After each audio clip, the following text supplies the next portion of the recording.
ಸ್ನೇಹಿತರೆ ನಮಸ್ಕಾರ. ನಾನು ಬಿಜಾಪುರಕ್ಕೆ ಬಂದಿದ್ದೆ. ಆ್ಯಕ್ಚುಲಿ ಬಿಜಾಪುರಕ್ಕೆ ಅಂತ ನನ್ನ ಪರ್ಸನಲ್ ಕೆಲಸಕ್ಕೆ ಬಂದಿದ್ದೆ. ಬಟ್ ಒಬ್ಬರು ಇಲ್ಲಿ ಸಬ್ಸ್ಕ್ರೈಬರ್ಸ್ ಮೀಟ್ ಆಗಲಿಕ್ಕೆ ಬನ್ನಿ ಅಂತ ನನಗೆ ಇನ್ವೈಟ್ ಮಾಡಿದ್ದಾರೆ. ಬಿಜಾಪುರಲ್ಲಿದ್ದೀನಿ. ಸೊ ಅವರು ಬಿಜಾಪುರಲ್ಲಿ ಬಂದಿದ್ದೀರಾ ಅಂದರೆ ನಾನೊಂದು ಸ್ಟೇಟಸ್ ಹಾಕಿದ್ದೆ. ಬಿಕಾಸ್ ಅದಕ್ಕೆ ಅವರು ನನ್ನ ಕಾಂಟ್ಯಾಕ್ಟ್ ಮಾಡಿ, ಸರ್ ಈ ಬಿಜಾಪುರ ತನಕ ಬಂದಿದ್ದೀರಾ, ಮನೆಗೆ ಬನ್ನಿ ಅಂತ ಒಂದು ಸ್ವಲ್ಪ ಇನ್ವೈಟ್ ಮಾಡಿದ್ದಾರೆ. ಸೊ ಇನ್ವೈಟ್ ಮಾಡಿದ್ದಾರೆ ಅಂತ ಹೇಳಿ ನಾನು ಬಂದಿದ್ದೆ. ಅವ್ರಿಗಾಗಿ ವೇಟ್ ಮಾಡ್ತಿದ್ದೀನಿ. ಮನೆಯಲ್ಲಿ ಇದೆ ಗೊತ್ತಿಲ್ಲ ನನಗೂ. ಸೊ ಅವ್ರ ಹಸ್ಬೆಂಡ್ಗೆ ಕಳಿಸ್ಕೊಡ್ತೀನಿ ಸರ್, ಅವ್ರ ಜೊತೆ ಬನ್ನಿ ಅಂತ ಹೇಳಿ ನನಗೆ ಮೆಸೇಜ್ ಮಾಡಿದ್ದಾರೆ, ಕಾಲ್ ಮಾಡಿದ್ದಾರೆ. ಸೊ ಬರೋವರೆಗೂ ವೇಟ್ ಮಾಡ್ತಿದ್ದೀನಿ. ಸೊ ಏನು ಆಗುತ್ತೆ ನೆಕ್ಸ್ಟ್ ಒಂದು ಸ್ವಲ್ಪ ನೋಡೋಣ. ಮೀಟಾಗಿ ಅವ್ರ ಜೊತೆ ಮಾತಾಡಿಕೊಂಡು ಅವರು ಯಾವ ರೀತಿ ಇದ್ರ ಮೇಲೆ ಕೆಲಸ ಮಾಡ್ತಿದ್ದಾರೆ ಅದು ಕೂಡ ನಾವು ನೋಡೋಣ. ಸೊ ಮೀಟ್ ಆದಮೇಲೆ ಏನಾಗುತ್ತೆ ಅನ್ನೋದು ಅಪ್ಡೇಟ್ ಕೊಡ್ತೀನಿ. ಸೊ ದಯವಿಟ್ಟು ವಿಡಿಯೋ ನೋಡಿ ಏನಿದೆ ಅಂತ ಅಪ್ಡೇಟ್ ಕೊಡ್ತೀನಿ. ಸೊ ನೋಡೋಣ, ಅವ್ರು ಬಂದಮೇಲೆ ನಾನು ನಿಮ್ಮ ಜೊತೆ ಮಾತಾಡ್ತೀನಿ. ಸೊ ಸ್ನೇಹಿತರೆ, ಬಿಜಾಪುರ ಬಂದಿದ್ದೆ ಅಂತ ಹೇಳಿದ್ದೆ. ಈಗ ಜಸ್ಟ್ ಅವ್ರ ಮನೆಗೆ ಬಂದಿದ್ದೀನಿ. ಮನೆಯಲ್ಲಿ ಅವರು ಇದ್ದಾರೆ, ಮೀಟ್ ಆಗೋಕೆ ಅಂತ ಬಂದಿದ್ದೆ. ಸೊ ಇಲ್ಲಿ ನೋಡ್ಬೋದು.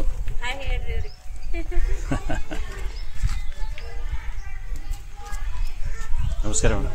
ನಮಸ್ಕಾರ ಸರ್, ಬರ್ರಿ. ಸೊ ಮನೆಗೆ ಬಂದಿದ್ದೀನಿ, ವಿಸಿಟಿಗೆ ಅಂತ ಬಂದಿದ್ದೀನಿ. ನೋಡೋಣ ನೆಕ್ಸ್ಟ್ ಏನು ಇದು ಆಗುತ್ತೆ ಅದು ನಿಮ್ಗೆ ಹೇಳ್ತಾ ಹೋಗ್ತೀನಿ. ಬನ್ನಿ ಮನೆಯಲ್ಲಿ ಒಂದು ಸ್ವಲ್ಪ ಮೀಟ್ ಆಗೋಣ.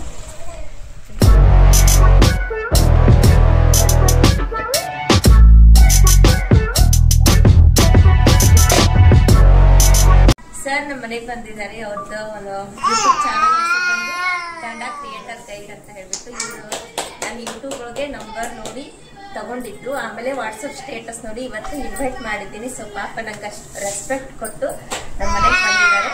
ಸೊ ನನಗೆ ತುಂಬ ಖುಷಿ ಆಯಿತು. ನಿಮಗೆ ಏನೇ ಇನ್ಫಾರ್ಮೇಶನ್ ಬೇಕಿದ್ರು ಅವರ ಚಾನಲನ್ನು ಫಾಲೋ ಮಾಡಿ. ಆಮೇಲೆ ನಿಮಗೆ ಅವರ ನೋಟಿಫಿಕೇಶನ್ ಬರೋ ಥರ ಮಾಡ್ಕೊಳ್ಳಿ. ಆವಾಗ ಅವರ ಎಲ್ಲ ವಿಡಿಯೋಸ್ ನಿಮಗೆ ರೀಚ್ ಆಗುತ್ತೆ. ಸೊ ಅವರು ಕೊಟ್ಟಿರೋ ಒಂದು ಇನ್ಫಾರ್ಮೇಶನಿಂದ ನನಗೆ ಎಷ್ಟೋ ಜನರಿಗೆ ಮಾನಿಟೈಸೇಷನ್ ಮಾಡಿ ಕೊಟ್ಟಿದ್ದೇನೆ ನನ್ನ ಫ್ರೆಂಡ್ಸಿಗೆ. ಸೊ ನಂದು ಬೇರೆದವ್ರು ಮಾಡಿದ್ದಾರೆ, ಬಟ್ ನಾನು ಬೇರೆದವ್ರು ಮಾಡಿಕೊಟ್ಟಿದ್ದೀನಿ. ಸರ್ ಯೂಟ್ಯೂಬ್ ಚಾನಲ್ ನೋಡಿನೇ ನಾನು ಮಾಡಿಕೊಟ್ಟಿದ್ದು. ನಿಮ್ಗೆ ಏನೇ ಇನ್ಫಾರ್ಮೇಶನ್ ಯೂಟ್ಯೂಬ್ ಬೇಕಾಗಿದ್ರೆ ಸರ್ ಚಾನಲ್ ನೋಡಬಹುದು. ಸೊ ನಾನು ಕೂಡ ಇಲ್ಲಿ ಬಿಜಾಪುರ ಬಂದಿದ್ದೆ. ಬಿಜಾಪುರ ಬರಬೇಕಾದ್ರೆ ಒಂದು ಸ್ಟೇಟಸ್ ಹಾಕಿದ್ದೆ. ನಾರ್ಮಲಿ ಸ್ಟೇಟಸ್ ಹಾಕಿದ್ದು ಸ್ಟೇಟಸ್ ನೋಡಿಕೊಂಡು ಮೇಡಮ್ ಅವ್ರು ಇಲ್ಲಿ ತನಕ ಬಂದಿದ್ದೀರಾ ಸರ್, ಬಂದು ಮನೆಗೆ ಒಂದು ಸ್ವಲ್ಪ ವಿಸಿಟ್ ಮಾಡಿ ಅಂತ ರಿಕ್ವೆಸ್ಟ್ ಮಾಡಿದ್ದು. ಸೊ ನೋಡೋಣ, ಒಂದ್ಸರಿ ಮೀಟ್ ಆಗೋಣ ಅಂತ ಅನಿಸ್ತು. ತುಂಬಾ ದಿನದಿಂದ ಕಾಂಟ್ಯಾಕ್ಟ್ ನಲ್ಲಿ ಇದ್ದಾರೆ ನನ್ನ ಜೊತೆ, ಮಾತಾಡ್ತಾ ಇರ್ತೀವಿ. ಚಾನಲ್ ಮೇಲೆ ಏನೇ ಸಮಸ್ಯೆ ಇದ್ರು, ಏನಾದ್ರೂ ಕೇಳೋದಿತ್ತು ಅಂದ್ರೆ ಕಾಲ್ ಮಾಡಿ ಮಾತಾಡ್ತಾ ಇರ್ತಾರೆ. ಫಸ್ಟ್ ಟೈಮ್ ನಾನು ಈಗ ಇವ್ರ ಮನೆಗೆ ವಿಸಿಟ್ ಮಾಡಿದ್ದೆ. ತುಂಬಾ ಖುಷಿ ಆಯ್ತು. ಮೇಡಮ್ ಅವ್ರ ಚಾನಲ್ಗೂ ವಿಸಿಟ್ ಮಾಡಿ ನೋಡಿ. Thank you so much madam ಅವರಿಗೆ ನನಗೂ ಇನ್ವೈಟ್ ಮಾಡಿ ಒಂದು ರೆಸ್ಪೆಕ್ಟ್ ಕೊಟ್ಟಿದ್ದಕ್ಕೆ. Thank you so much.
ಮನೆಗೆ ಬಂದಿದ್ದಕ್ಕೆ ಬಂದ ಕೂಡಲೇ ಒಂದು ಗಿಫ್ಟ್ ಏನೋ ಮಾಡಿ ಸನ್ಮಾನ ಮಾಡಿದ್ರು. ಥ್ಯಾಂಕ್ ಯು ಸೋ ಮಚ್ ನಿಮ್ಗೆಲ್ರಿಗೂ. ನೆಕ್ಸ್ಟ್ ಹಿಂಗೆ ನಿಮ್ದು ಸಪೋರ್ಟ್ ಇರ್ಲಿ, ನಮ್ದು ನಿಮ್ಗೆ ಸಪೋರ್ಟ್ ಇರ್ಲಿ. ಒಬ್ಬರಿಗೊಬ್ಬರು ಸಪೋರ್ಟ್ ಮಾಡ್ತಾ ನಾವು ವಿಡಿಯೋನ ಇದು ಚಾನಲ್ ಗ್ರೋತ್ ಮಾಡ್ಕೊಂಡು ಕೆಲಸ ಮಾಡ್ತಾ ಹೋಗೋಣ. ಹಾಗೆ ನಿಮ್ಮ ಚಾನಲ್ ಹೆಸರು ಒಂದು ಸ್ವಲ್ಪ ಹೇಳ್ಬೇಕು ಮೇಡಮ್. ನನ್ನ ಚಾನೆಲ್ ಹೆಸರು ಬಂದು ಯುವನ್ ಸ್ವಪ್ನ ಕನ್ನಡ ವ್ಲಾಗ್ಸ್ ಅಂತ ಹೇಳಿ. ಒಂದು ಯಾವಾಗಿಂದ ನನ್ನ ಬಗ್ಗೆ ನಿಮ್ಗೆ ಗೊತ್ತಾಯ್ತು? ನಾನು ಇವಾಗ 5 to 6 months ಮಾನಿಟೈಸೇಷನ್ ಆಗೋಕ್ಕಿಂತ ಮುಂಚೆನೆ ಸರ್ ನಮ್ದು ಪರಿಚಯ ಅಂದ್ರೆ ಅವ್ರ ನಂಬರ್ ತಗೊಂಡಿದ್ದು. ಪರಿಚಯ ಹೆಂಗೆ? ಮೊಬೈಲ್ ಅವ್ರದ್ದು ಯೂಟ್ಯೂಬ್ ಚಾನೆಲ್ ನೋಡಿದ್ಮೇಲೆ ನನ್ಗೆ ಗೊತ್ತಾಗಿದ್ದು. ಅಂದ್ರೆ ಇವರೆಲ್ಲ ಯೂಟ್ಯೂಬ್ ಬಗ್ಗೆ ಸ್ವಲ್ಪ ಇನ್ಫಾರ್ಮೇಶನ್ ಎಲ್ಲಾನು ಕೊಡ್ತಾರೆ. ಇಂಚಿಂಚು ನಮ್ಗೆ ಏನೇ ಬೇಕಂದ್ರೂ ಅವ್ರ YouTube channel just Kannada creator guide ಅಂತ ಟೈಪ್ ಮಾಡಿದ್ರೆ ಸಾಕು, ಸರ್ ಎಲ್ಲಾನು ನಮ್ಗೆ ಏನ್ ಬೇಕು ಎಲ್ಲ ಬರುತ್ತೆ, ಎಲ್ಲಾನು ಗೊತ್ತಾಗುತ್ತೆ. ನಮ್ಗೆ ಯೂಟ್ಯೂಬ್ ನಲ್ಲಿ ಬೇಕಾಗಿರೋ ಇನ್ಫಾರ್ಮೇಶನ್, ಹೆಂಗೆ ಸಬ್ಸ್ಕ್ರೈಬ್ ಮಾಡ್ಕೋಬೇಕು, ದೆನ್ ಹೆಂಗೆ ವಾಚ್ ಅವರ್ಸ್ ಮಾಡ್ಕೋಬೇಕು, ಮಾನಿಟೈಸೇಷನ್ ಹೆಂಗ್ ಮಾಡ್ಕೋಬೇಕು ಅನ್ನೋದು ಕೂಡ ಸರ್ ಎಲ್ಲಾನು ನೀಟಾಗಿ ಎಕ್ಸ್ಪ್ಲೇನ್ ಮಾಡಿದ್ದಾರೆ. ಎಲ್ಲದ್ದು ನೀವು ಯೂಟ್ಯೂಬ್ ಬಗ್ಗೆ ಏನೇ ಮಾಹಿತಿ ಹುಡುಕಿದ್ರು ನೀವು ನೋಡಿರ್ಬೋದು. ತುಂಬಾ ಜನ ಯೂಟ್ಯೂಬ್ ಬಗ್ಗೆ ಕರ್ನಾಟಕದಲ್ಲಿ ವಿಡಿಯೋಸ್ ಹಾಕ್ತಿದ್ದಾರೆ. ಬಟ್ ನಾನು ಡಿಫ್ರೆಂಟ್ ಆಗಿ ಒಂದ್ ಸ್ವಲ್ಪ ಆಡ್ಸೆನ್ಸ್ ಬಗ್ಗೆ ಅದು ಇದು ಅಂತ ಹೇಳಿ ತುಂಬಾ ವಿಡಿಯೋಸ್ ಎಲ್ಲ ಹಾಕಿದೀನಿ. ಚಾನಲ್ ವಿಸಿಟ್ ಮಾಡಿ ಎಲ್ಲ ಮಾಹಿತಿ ಯೂಟ್ಯೂಬ್ ಮೇಲೆ ಸಿಗುತ್ತೆ. ಅದು ಅಲ್ಲದೆ ನಾನು ನಂಬರ್ ಕೊಟ್ಟು, ಕಾಂಟ್ಯಾಕ್ಟ್ ನಂಬರ್ ಕೊಟ್ಟು ಕೂಡ ಅದರಲ್ಲಿ ಒಂದು ವಿಡಿಯೋ ಹಾಕಿದ್ದೀನಿ. ನಿಮ್ಗೆ ಏನಾದ್ರೂ ಸಮಸ್ಯೆ ಇತ್ತು, ಏನೇ ಸಮಸ್ಯೆ ಇರಲಿ, ನಿಮ್ದು ಏನೇ ಸಮಸ್ಯೆ ಇರಲಿ ಯೂಟ್ಯೂಬ್ ಬಗ್ಗೆ, ನೀವು ನನಗೆ ಡೈರೆಕ್ಟ್ ಆಗಿ ಕಾಂಟ್ಯಾಕ್ಟ್ ಮಾಡಬಹುದು. ಮೇಡಮ್ ಕೂಡ ಹಂಗೇನೆ ನಂಬರ್ ತಗೊಂಡು ನನ್ಗೆ ಡೈರೆಕ್ಟ್ ಆಗಿ ಕಾಂಟ್ಯಾಕ್ಟ್ ಮಾಡಿ ಏನೇ ಸಮಸ್ಯೆ ಇದ್ರು ಮಾತಾಡಿಕೊಂಡು ಸರಿ ಮಾಡಿಕೊಂಡು ಈ ಕೆಲಸ ಮಾಡ್ತಿದ್ದಾರೆ. ಅವ್ರ ಚಾನೆಲ್ ಕೂಡ ವಿಸಿಟ್ ಮಾಡಿ. ಚಾನಲ್ ಲಿಂಕ್ ಕೂಡ ನಾನು ಡಿಸ್ಕ್ರಿಪ್ಷನ್ ಬಾಕ್ಸ್ ನಲ್ಲಿ ಕೊಟ್ಟಿರ್ತೀನಿ. ಅವರಿಗೂ ಸಪೋರ್ಟ್ ಮಾಡಿ, ಅದ್ರ ಜೊತೆ ನನ್ಗೂ ಸಪೋರ್ಟ್ ಮಾಡಿ. ಹಾಗೆ ನಿಮ್ಗೆ ಏನಾದ್ರೂ ಸಪೋರ್ಟ್ ಬೇಕು ಅಂದ್ರೆ ನೀವು ನನ್ನ ಜೊತೆ ಸೇರ್ಕೊಂಡು ಒಬ್ರಿಗೊಬ್ರು ಸಪೋರ್ಟ್ ಮಾಡಿ ಕೆಲಸ ಮಾಡೋಣ. So thank you so much madam ಅವರಿಗೆ. ಇಲ್ಲಿವರೆಗೂ ನನ್ಗೆ ಮನೆಯವರೆಗೂ ಕರೆಸಿಕೊಂಡು ಒಂದು ಸನ್ಮಾನ ಮಾಡಿ ನನ್ನ ಬಗ್ಗೆ ಒಂದು ಸ್ವಲ್ಪ ಮಾತಾಡಿ ಸಪೋರ್ಟ್ ಮಾಡಿದ್ದಕ್ಕೆ thank you so much madam. But sir ಇದು ಮಾಡಿರೋದು ನಮ್ದೇನು ಅಲ್ಲ, ಒಂದು ಚಿಕ್ಕದಷ್ಟೇ.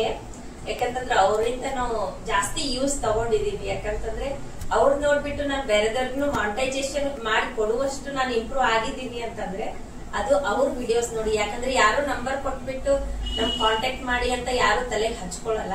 ಬಟ್ ನಿಮ್ಗೆ ಏನೇ ಇನ್ಫಾರ್ಮೇಶನ್ ಬೇಕಂದ್ರು ಈ ರೀಯೂಸರ್ ಕಂಟೆಂಟ್ ಬಂದ್ರು ಎಷ್ಟೋ ಸಾಲ್ವ್ ಮಾಡಿದ್ದಾರೆ. ಇಲ್ಲೋ ಬೇರೆ ಬೇರೆ ಊರಿಂದನೂ ಬಂದಿದ್ದು ನಾನು ವಿಡಿಯೋ ನೋಡಿದೀನಿ. ಯಾಕಂದ್ರೆ ಮಂಗಳೂರಿಂದ ಯಾರೊಬ್ರು ಬಂದಿದ್ದ ಅದು ಕೂಡ ನಾನು ವಿಡಿಯೋ ನೋಡಿದ್ದೀನಿ ಸರ್. ಯಾಕಂದ್ರೆ ಎಲ್ಲಿಲ್ಲಂದನೂ ಬರ್ತಾರೆ, ಬಟ್ ಅವ್ರು ನಮ್ ಹತ್ರ ನಿಯರ್ ಇದಾರೆ. ನಾನು ಇವಾಗ ಮೀಟ್ ಆಗಿದ್ದೀನಿ ಅಂದ್ರೆ ನಂದೇ ಲೇಟ್ ಆಗಿದೆ ಅಂತ ನಾನ್ ಅನ್ಕೋತೀನಿ. ಬಟ್ ಖುಷಿ ಆಯ್ತು, ನನ್ ಮಾತಿಗೆ ರೆಸ್ಪೆಕ್ಟ್ ಕೊಟ್ಟು ಬಂದಿದ್ದೀರಾ sir. Thank you so much ನಿಮಗೆ. ನಮಸ್ಕಾರ ಎಲ್ಲರಿಗೂ. ಮತ್ತೆ ಸರಿ ಸರಿ.